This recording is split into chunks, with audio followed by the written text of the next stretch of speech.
Fort Wayne, this is News 15. It's become clear to me that the public confidence has been shaken, and it is within the best interests of the city and the police department to make some changes.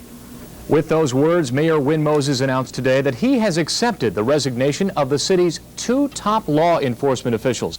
Good evening, I'm Ken Owen. The two men who stepped down today were Police Chief Dave Riemann and Public Safety Director Larry Consalvos. The two resigned after the police department was accused of mishandling a Fort Wayne murder investigation. We have two reports tonight about the shakeup at City Hall. We start with News 15's Linda Hofstein, who was on hand for the mayor's big announcement. Meanwhile, for the first time since he took office, a new poll shows Mayor Win Moses trailing a political opponent. The poll published today by the Fort Wayne News Sentinel shows Republican Paul Helmke with a slight lead. News 15's Lee Kelso has reaction from both sides. Tonight, the nation's lawmakers are leaving Washington, D.C. for their summer vacation. But before they started packing their bags, they reached agreement on an emergency increase in the nation's debt ceiling, raising it to more than $2.33 trillion. The government's borrowing power had expired early this morning, and because of that, U.S. savings bonds could not be sold today. Without the debt measure, the government faced default by the middle of this month. Even though the summer recess has begun, House and Senate negotiators still have not reached agreement on budget cuts called for under the Graham-Rudman balanced budget law or a defense budget. Locally, Mayor Win Moses says the time has come to raise Fort Wayne's property tax rate. Moses says cutbacks in federal funding are taking their toll, and he wants to ensure there will be no cutbacks in city services. So he's recommending the 1988 property tax rate be increased 11 cents to $3.84 for every $100 of assessed valuation. The increase must be approved by the City Council and the State Board of Tax Commissioners. While the White House is still seeking acceptance of its peace plan for Central America, Central American leaders have come up with their own blueprint for peace. The five presidents came up with a plan today at the Central American Summit. The presidents of Nicaragua, Guatemala, El Salvador, Honduras, and Costa Rica say the plan hinges on their ability to work out delicate details. The plan calls for a ceasefire within 3.5 months. The Fort Wayne man who is suspected of committing a string of armed robberies remains in jail tonight under $30,000 bond. 24-year-old Preston Woods was arrested last night. This morning, he was positively identified by 2 robbery victims and was charged with those 2 robberies.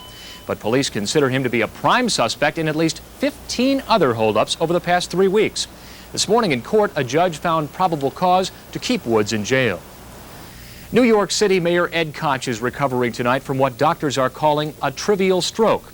Yesterday, we reported that Koch suffered a minor neurological disorder, but late last night, he suffered a second spasm that doctors are calling a stroke. Medical experts say the 62-year-old mayor is unlikely to have a major stroke because his arteries are healthy. Koch's aides say the mayor has been under a lot of stress recently over city administration scandals and the pressure from running America's biggest city. Oliver North holds a secret meeting with an Indiana congressman. We'll tell you why in just a moment.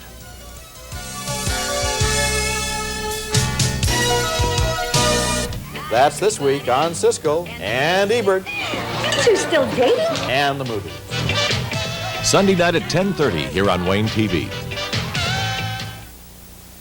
Well, with the weather we've been having, beach blanket bingo sounds like fun. Sandy Thompson's here to tell us if this weather's going to continue. Or you might need that beach blanket to put over your head tomorrow and Sunday. It looks like we're going to have the possibility of some rain, especially on Sunday. That being the case, we always need umbrellas. And tonight's winner in the drawing is Mrs. Mildred Johnson of Spencerville. Congratulations. Let's go see what's going on at Bearfield this evening, find out if we have any rain out there yet. And the extended forecast finds temperatures remaining rather warm through the middle of the week, Kim. All right. Thank you, Sandy. Have a good weekend. Thank you.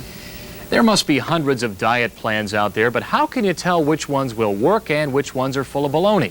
In tonight's medical report, Dr. Dean Adele looks at magazines that feature nutrition plans and tells us which are the most reliable. Jay Higgins, the fellow sitting right here, is leaving WANE TV to pursue other career opportunities. Now, Jay's been our sports director for more than 3 years here, and like all of us, especially myself, he's had his good days and his, well, not so good days. We've prepared a bit of a tribute to Jay. He probably doesn't want to see this, gauging his reaction right now, but he's going to see it anyway. Moving now to the 5th, the Cubs take the lead up here in the 5th. Tie score, Cubs take the lead. The Louisville Cardinals, behind 25 points from freshman Purvis Ellison, bested the senior-dominated Duke Blue Devils, 72-69 to win the NCAA tournament in Dallas. April Fools, folks. The final once again, Louisville 72-69 over the Blue Devils. I did it again. I don't believe it. Attorney Charles, what is that lawyer's name? His name is, Charles Scruggs. Now, Jay, you might have forgotten a name that night. We just want to let Jay know we're not going to forget him or the good times we've all had together. Jay, good luck to you. Thank you very much. We just want to know before you go, what do you think about Bluke this year? They got a good shot? The Dew Devils have a fine shot. Good luck to you, buddy. We'll be right back.